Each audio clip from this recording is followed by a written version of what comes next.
Hello भावी शिक्षक शिक्षिकाओं, स्टूडेंट करियर में मैं अश्विनी आप सभी साथियों का एक बार फिर से स्वागत करता हूं।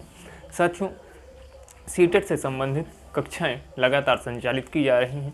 उसी से संबंधित आज तो दिसंबर 2019 का प्रीवियस ईयर पेपर साइकोलॉजी का हम लोग सॉल्व करने चल रहे हैं।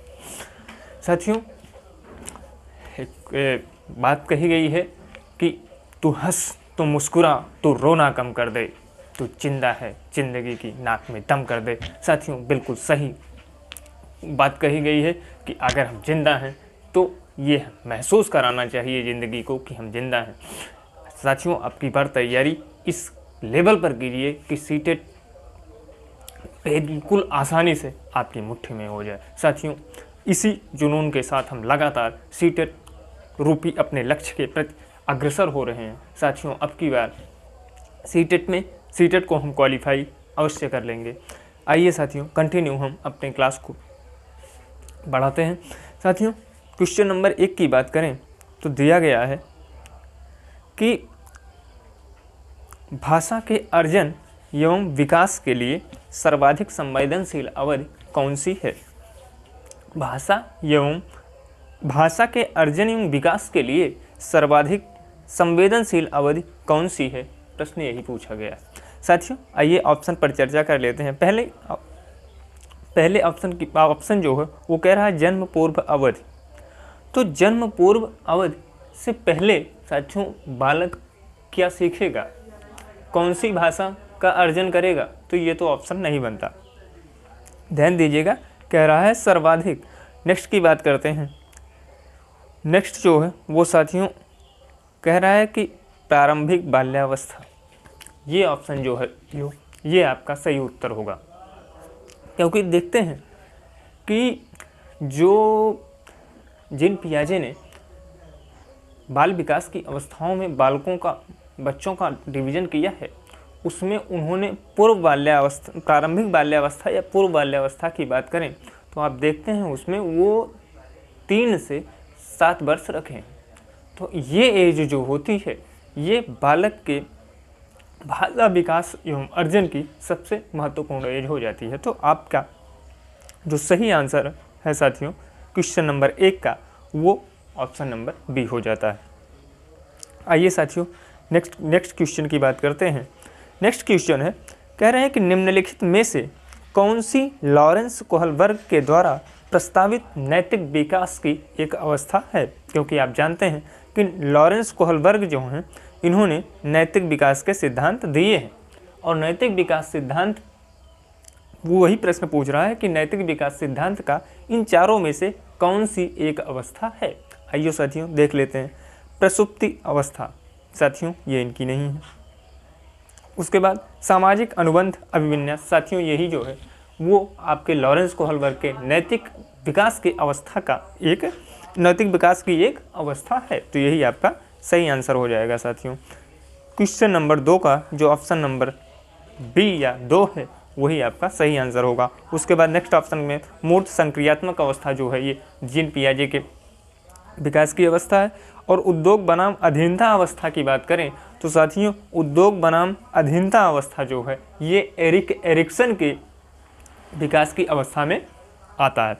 साथियों आइए नेक्स्ट क्वेश्चन पर आते हैं। क्वेश्चन नंबर 3 है, कह रहा है कि कक्षा में परिचर्चा के दौरान एक शिक्षक प्रायः लड़कियों की तुलना में लड़कों पर अधिक ध्यान देता है। यह किसका उदाहरण है। इससे संबंधित अगर देखा जाए तो जेंडर बायस यानी लिंग रूढ़वादिता या लिंग पक्षपात से संबंधित क्वेश्चन साथियों सीटेट में पूछ ही लिया जाता है, हर साल पूछा जाता है।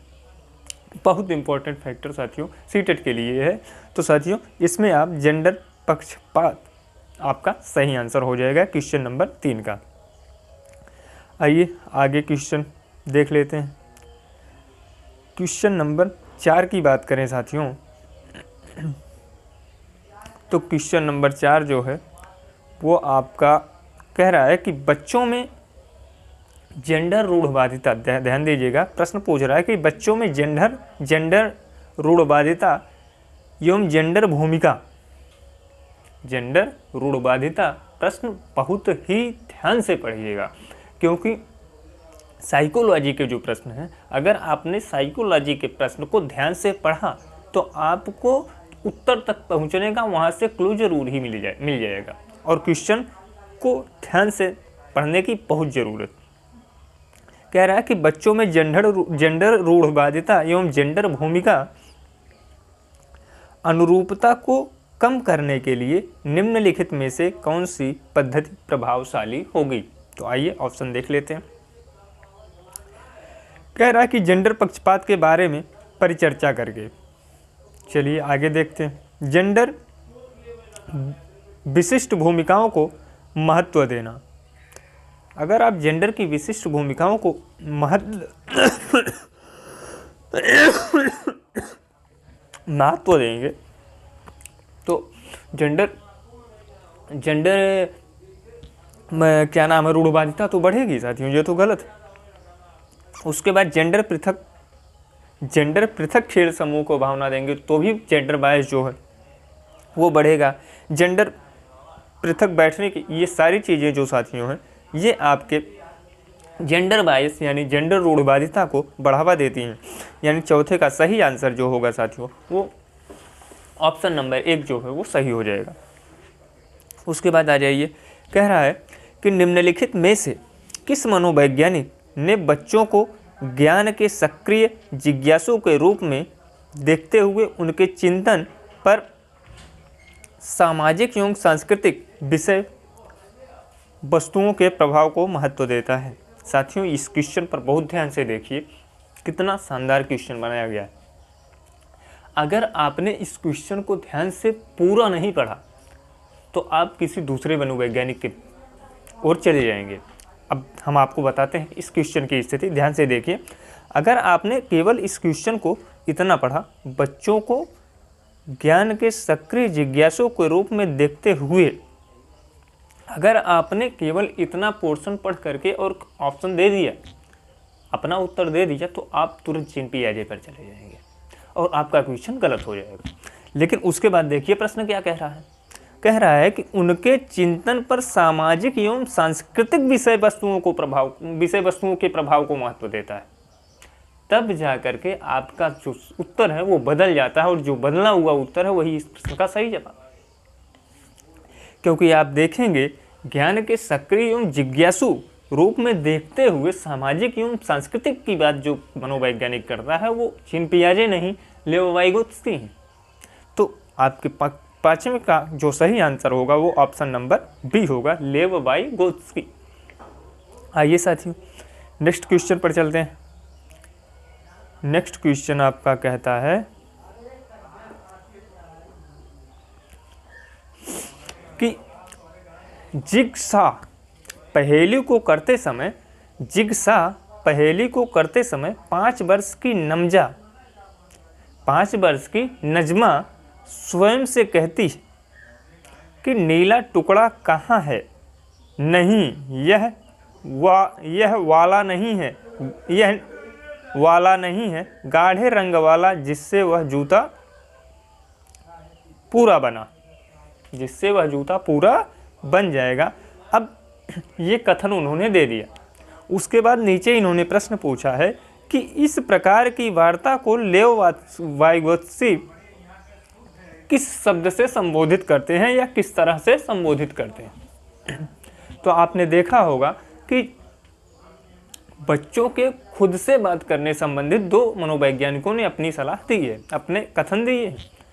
लेव वाइगोत्स्की ने इसे कहा है ये व्यक्तिगत वार्ता, जबकि जीन पियाजे ने इसे कहा है कि ये जो है ये आपकी अहम केंद्रित वार्ता। यानी अगर हम जीन पियाजे की बात करें तो इन्होंने कहा ये ईगोसेंट्रिक स्पीच है, और अगर हम वाइगोत्स्की की बात करें तो उन्होंने कहा है कि ये प्राइवेट स्पीच है।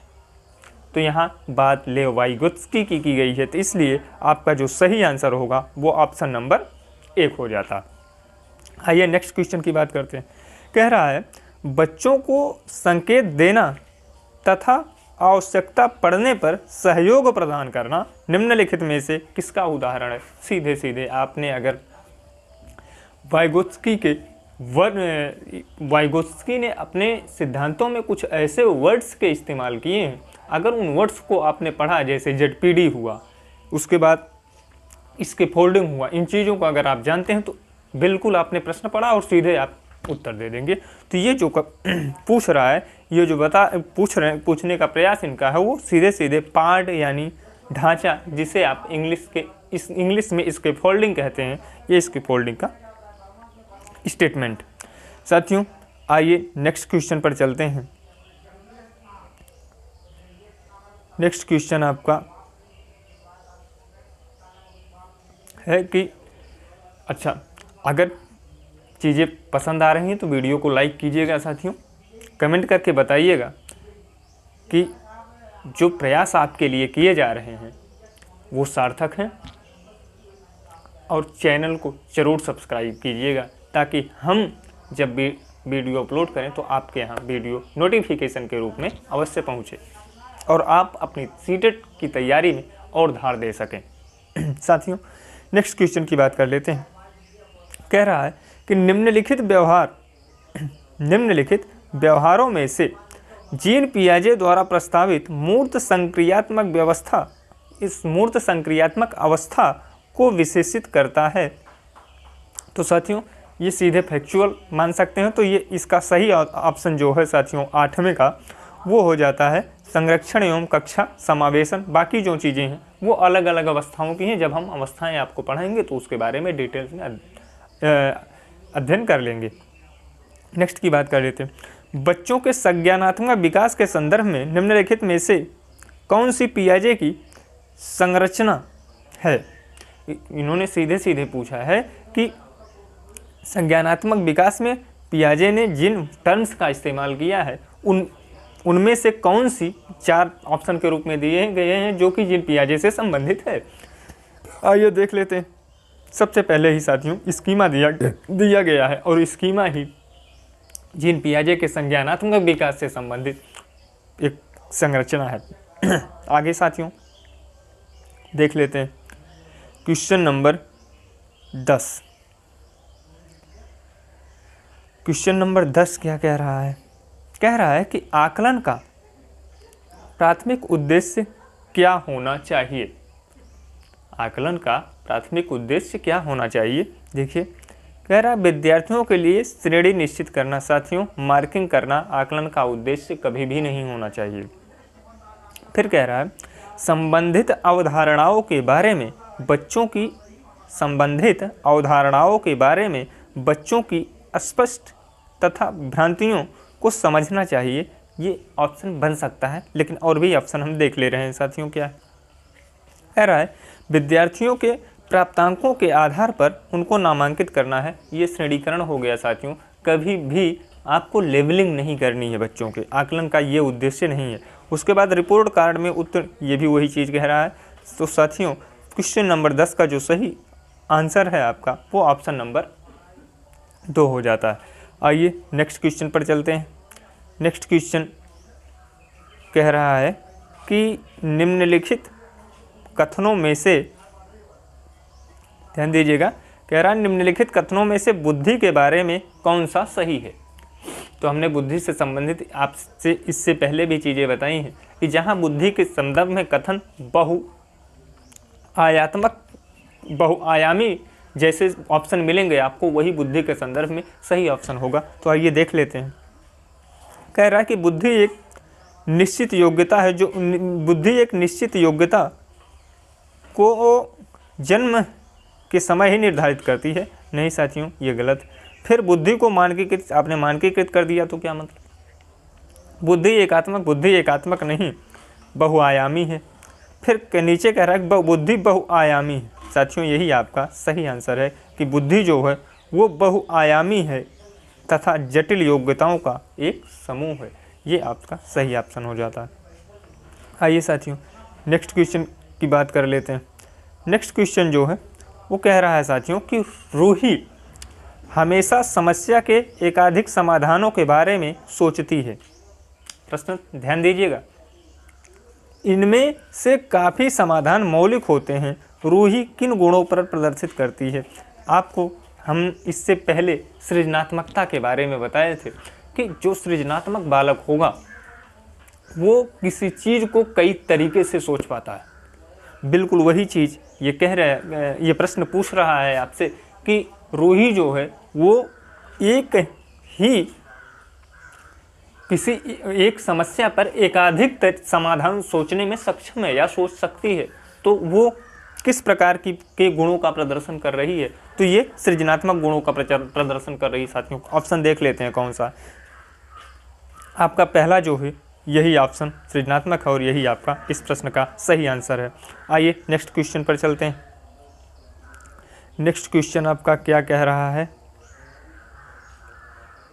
क्वेश्चन नंबर 13 है। क्वेश्चन नंबर 13 देख लेते हैं।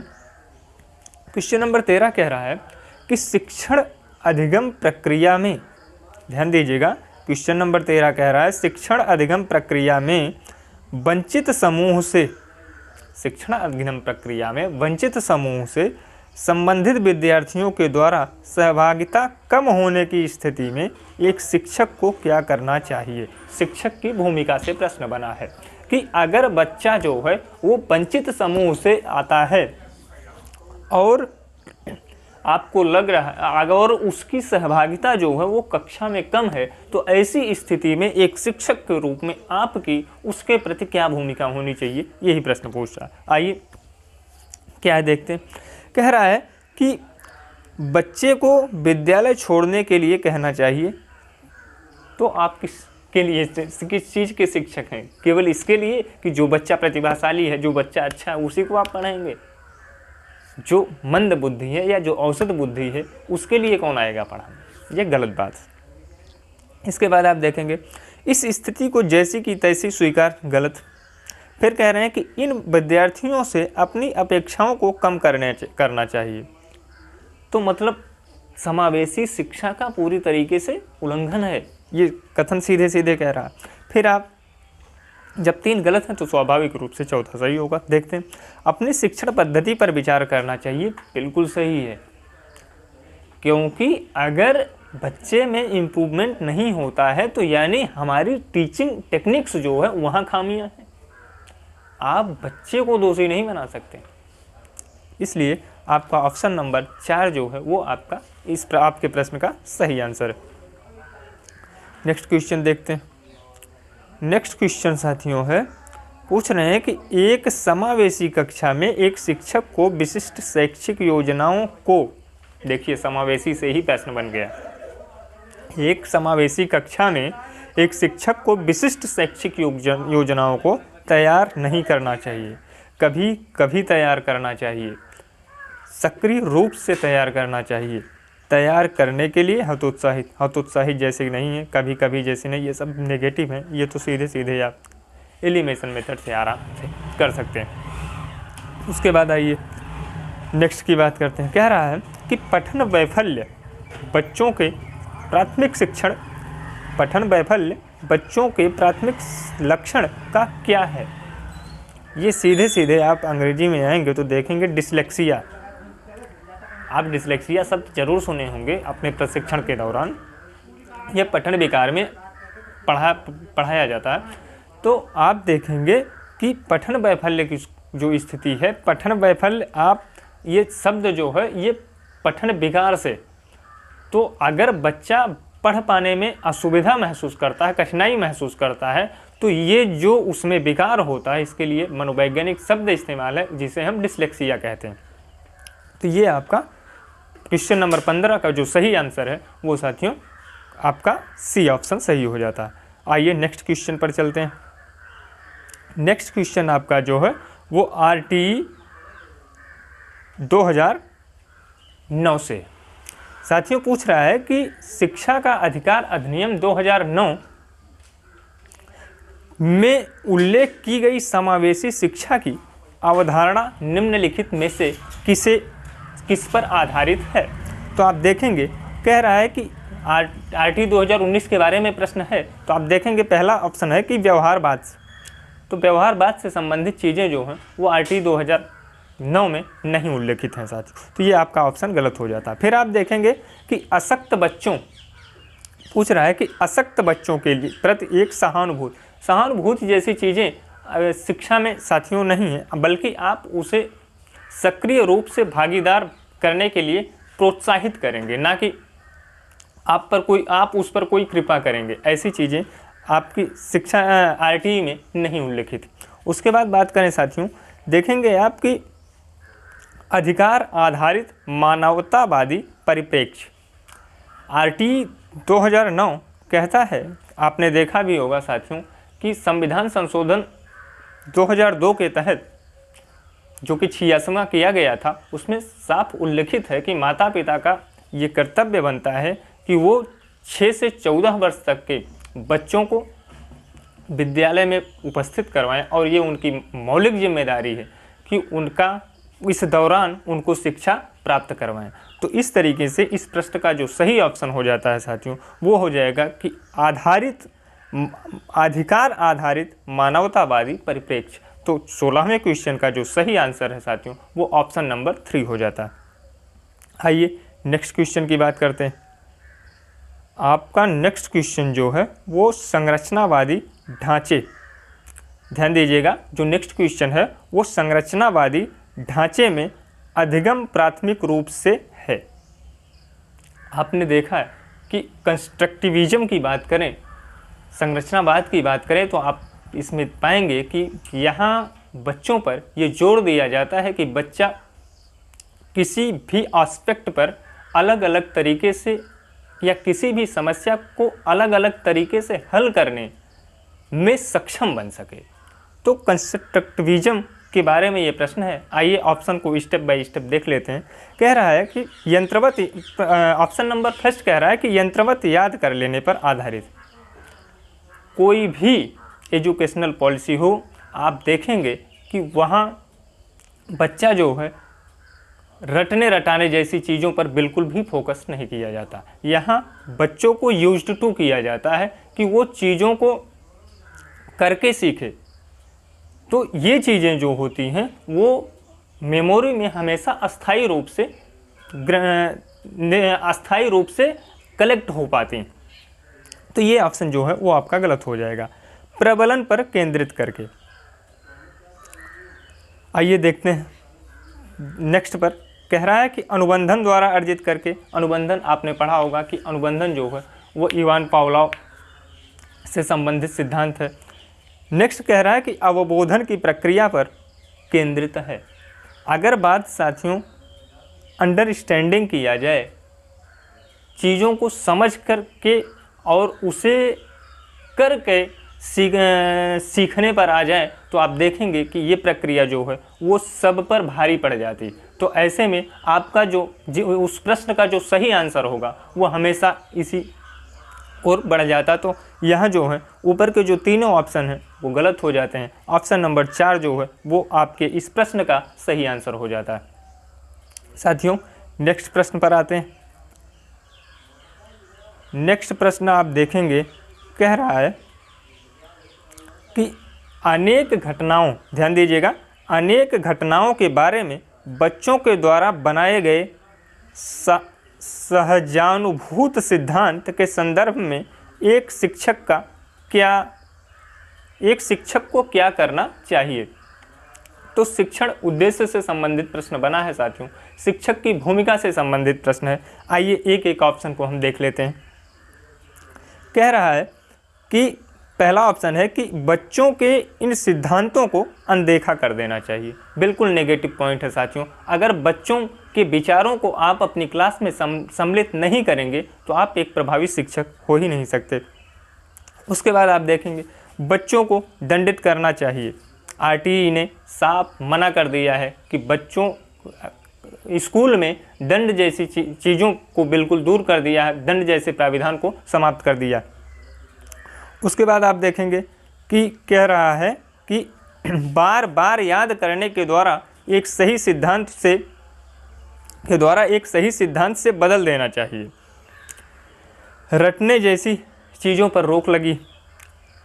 केवल आप बच्चों को रटाएंगे तो आप देखेंगे कि उतना प्रभावशाली शिक्षण जो है वो नहीं हो पाएगा। आप नेक्स्ट की बात करें 98 के प्रश्न का ऑप्शन नंबर 4 जो है साथियों, वो कह रहा है कि प्रतिकूल प्रमाण एवं उदाहरणों को प्रस्तुत करके बच्चों के इन सिद्धांतों को चुनौती देना चाहिए। बिल्कुल सही है। इससे ये पता चलता है कि बच्चा उस सिद्धांत को हूबहू एक्सेप्ट ना करके बल्कि उससे चीज़ों को नया सीखने या नया करने का प्रयत्न कर रहा है। तो ये चीज़ें उसके क्रिएटिविटी को परिलक्षित कर रही हैं। तो इसलिए आपका जो ऑप्शन नंबर डी हो जाता है वो 18वें प्रश्न का सही उत्तर हो जाता है। आइए क्वेश्चन नंबर नेक्स्ट की बात करते हैं। कह रहा है कि बाल केंद्रित शिक्षा शास्त्र की क्या विशेषता है? बाल केंद्रित शिक्षा शास्त्र की क्या विशेषता है? आइए ऑप्शन के माध्यम से देखते हैं। केवल पाठ्यक्रम पुस्तक पर निर्भर, गलत। बच्चों के अनुभवों को प्रमुखता देना, चलिए हो सकता है। यंत्रवत याद करना, गलत। कह रहा है कि योग्यता के आधार पर विद्यार्थी को, ध्यान दीजिएगा, योग्यता के आधार पर विद्यार्थियों को नामांकित और वर्गीकृत करने जैसी चीज़ें जो हैं साथियों, ये आपको आपके लेवलिंग में आती है और लेवलिंग करना बच्चों का ये गलत होगा हमेशा ऑप्शन। तो सही आंसर जो है वो 19वें का वो बच्चों के अनुभवों को प्रमुखता देना ही सही ऑप्शन होगा साथियों। उसके बाद आप देखेंगे संवेग एवं संज्ञान एक दूसरे में क्या है? सन्निहित हैं। ये तो स्टेटमेंट बनता है, बिल्कुल स्टेटमेंट बेस्ड क्वेश्चन हो गया साथियों कि संवेग और संज्ञान जो है वो एक दूसरे में सन्निहित है। देख लीजिए सन्निहित कहाँ दिया गया? सन्निहित से मतलब इंटरवोवन विद हैं। तो देख लीजिए क्या है, तो ये 20वें का ऑप्शन नंबर जो है वो 3 सही हो जाता है। यहाँ कुछ एक्सप्लेन करने जैसी चीज़ ही नहीं है साथियों। आइए क्वेश्चन नंबर नेक्स्ट की बात कर लेते हैं। क्वेश्चन नंबर 21वां है। कह रहा है कि संरचनावादी सिद्धांतों के अनुसार, ध्यान दीजिएगा, संरचनावादी सिद्धांतों के अनुसार अधिगम के बारे में निम्नलिखित में से कौन सा कथन सही है? इसने अधिगम के बारे में प्रश्न आपसे पूछा है। आइए स्टेप बाय स्टेप एक एक ऑप्शन का हम एनालिसिस करते हैं। कह रहा है साथियों कि अधिगम पुनरुत्पादन एवं स्मरण की प्रक्रिया है। रट्टाफिकेशन से दूर रहें। रट्टा स्मरण या याद करने जैसी चीज़ें जो हैं वो आप तुरंत एलिगेशन मेथड लगें। मतलब आप देखेंगे कि आप एक ऑप्शन को पढ़ें और तुरंत आपको कुछ ऐसी चीज़ें नेगेटिव मिले, तुरंत उसे आप कर दीजिए। यंत्रवत याद करनी जैसी कोई बात नहीं। फिर आप देखेंगे नेक्स्ट की बात करें हम, कह रहा है कि अधिगम आवृत्तीय संबंध के द्वारा व्यवहारों का अनुबंधन है। नीचे आइए चौथे ऑप्शन को देख लेते हैं। कह रहा है कि अधिगम प्रक्रिया कह रहा है अधिगम सक्रिय विनियोजन के द्वारा ज्ञान की संरचना की प्रक्रिया है। तो सक्रिय जैसे शब्द, अन्वेषण जैसे शब्द, खोज जैसे शब्द, भ्रमण जैसे शब्द जब आएंगे तो ये ऑप्शन जो है साथियों, इसके सही होने की पॉसिबिलिटी अन्य ऑप्शन से हमेशा अधिक हो जाती है। तो आपका ऑप्शन नंबर जो 4 है वो इस प्रश्न का सही जवाब है। आइए नेक्स्ट क्वेश्चन पर चलते हैं। Question number 22। क्वेश्चन नंबर 22 जो है वो पूछ रहा है साथियों कि विद्यार्थियों को स्पष्ट उदाहरण एवं गैर उदाहरण देने के परिणाम क्या है? ये सीधे सीधे उदाहरण से संबंधित पूछ रहा है कि आप किसी बच्चे को पढ़ा रहे हैं, उसके जीवन से संबंधित चीज़ें उदाहरण में दे रहे हैं तो क्या प्रभाव पड़ेगा, और एक इतर कोई उदाहरण लाकर दे रहे हैं तो क्या प्रभाव पड़ेगा, उसी से संबंधित प्रश्न। आइए देखते हैं। कह रहा है कि ऑप्शन नंबर 1 कि अवधारणात्मक परिवर्तनों को प्रोत्साहित करने के लिए, अवधारणात्मक परिवर्तनों को प्रोत्साहित करने के लिए एक प्रभावशाली तरीका है। आगे देखते हैं। चलिए, वैसे मजबूत है ये ऑप्शन, लेकिन फिर भी देख लेते हैं और भी। यह विद्यार्थियों के दिमाग में भ्रांतियाँ, गलत। यह साथियों उसे आप एक अवसर के रूप में लेना है आपको। फिर यह अवधारणाओं की समझ में अभाव पैदा करेगा, भाई वो अपने आसपास की चीज़ों को, अपने जीवन की चीज़ों से कनेक्ट करके एग्जाम्पल को समझ पाता है। लेकिन अगर वो अपने आसपास की चीज़ों को ना देखते हुए भी एक दूसरी व्यवस्था से लिए गए उदाहरणों को भी समझ पाता है, तो ये तो उस व्यक्ति में ये प्रदर्शित करता है कि व्यक्ति क्षमतावान। तो यहाँ से अभाव जैसे शब्द कहाँ से आए? फिर कह रहा है कि यह अवधारणात्मक समझ के बजाय कार्यान्वयन नहीं, ये भी नहीं होगा। ऑप्शन नंबर जो ए है यही 22वें प्रश्न का सही आंसर है साथियों। आइए नेक्स्ट की बात करते हैं, क्वेश्चन नंबर 23 की। क्वेश्चन नंबर 23 जो है साथियों, कह रहा है कि बच्चों को अधिगम गतिविधि में भागीदारी करने के लिए लगातार पुरस्कार एवं दंड का प्रयोग करने से क्या प्रभाव पड़ेगा। साथियों, अगर आप बच्चे को लगातार दंड और पुरस्कार दे रहे हैं तो इससे उस बच्चे पर नेगेटिव प्रभाव पड़ेगा। क्योंकि मान लीजिए कि आप किसी छोटे काम करने के लिए बच्चे को, मान लीजिए कि आप आए और आपके यहाँ कोई गेस्ट आ गया, तो गेस्ट जब आया तो ऐसी स्थिति में आपने बच्चे से कहा कि बेटा जाओ पानी, जो भी होती है अनौपचारिकताएं, उसके लिए आपने पानी वगैरह या चाय वगैरह मंगवाई, और जब वो लाया तो आपने उसे पुरस्कार संबंधित कुछ दे दिए। मान लीजिए आपने 10 रुपया दे दिया, तो आप देखेंगे कि जब जो भी काम उस बच्चे से कहेंगे करने के लिए, तो वो बच्चा जो है हमेशा आपसे पुरस्कार पाने की अपेक्षा रखेगा।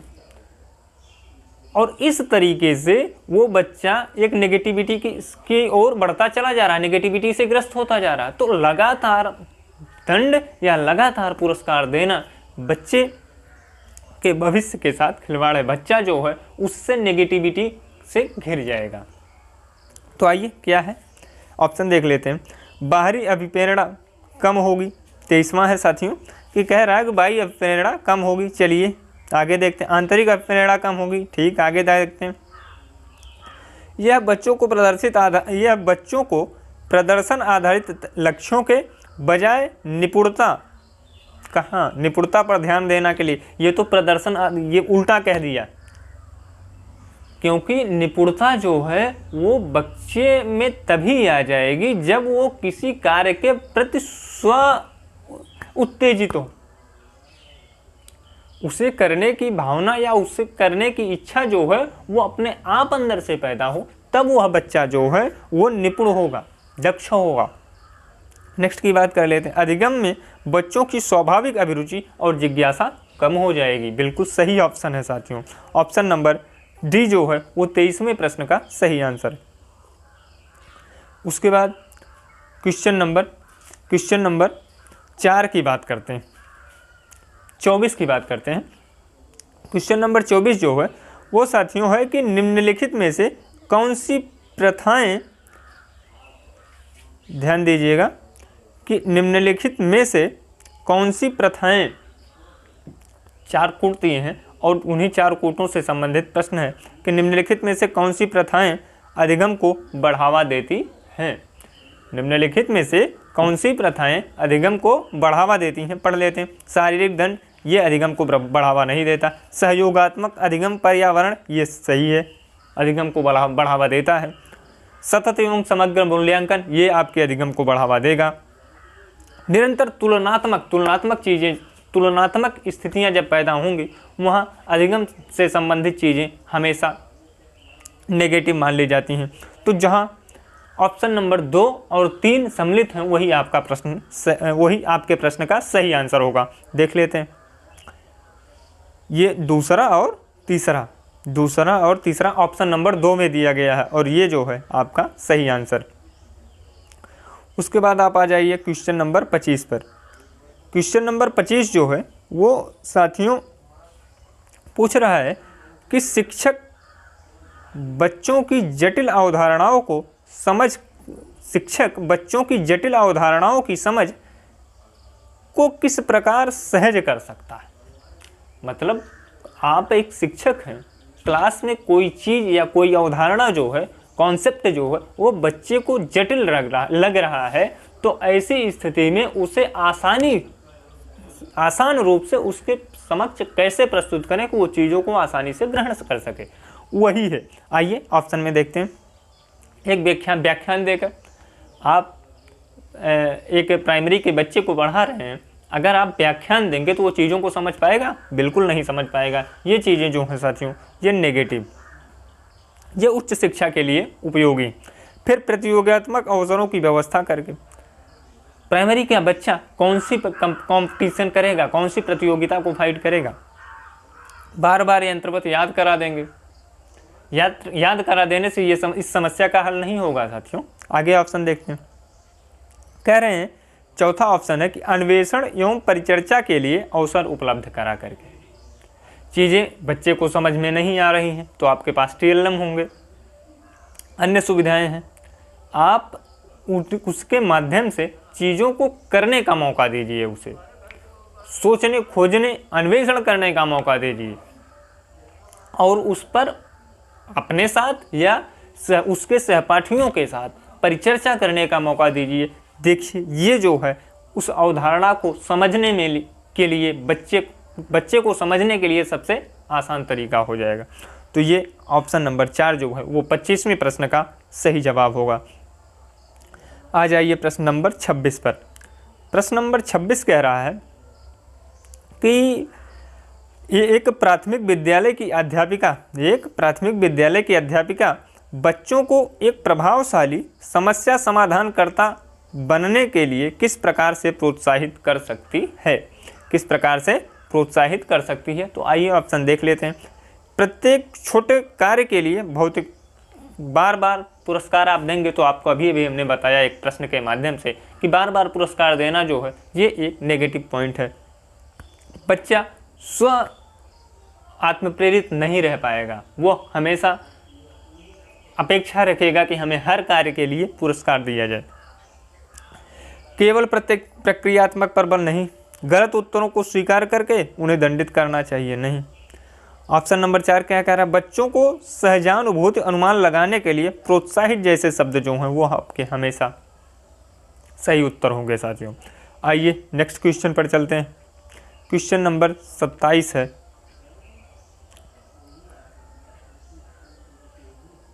क्वेश्चन नंबर 27 जो है साथियों ये कह रहा है कि निम्नलिखित प्रश्नों में